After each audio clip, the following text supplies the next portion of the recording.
Once, I lived in a building that was named after a poet. He wrote poems about small towns and big rivers, about streams and bars. In the West, few writers then had audiences coast to coast.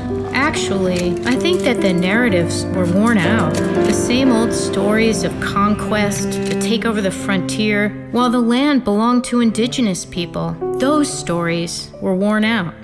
My apartment was above a cafe where poets and writers and actors performed on stage. We called the building Richard Hugo House.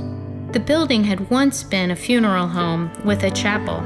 Afterwards, a couple of theaters took over, and by the time we moved in, we were starting a writer's center and naming it after Richard Hugo. It was my job to run the place.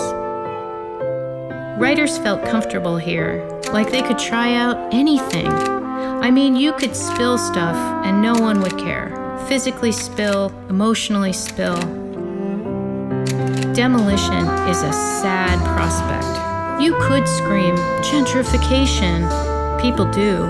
I understand. But think past the sentimental and imagine actually preserving the old place. Can you see it diminish next to the huge new buildings surrounding it? A spite house kept in defiance to the skyline?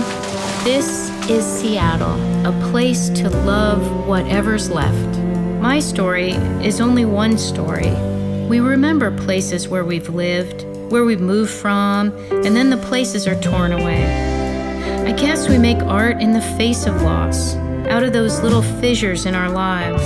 With luck, we'll see some overlaps, some things coming into view, and we push things together until they make sense. That's what poets do.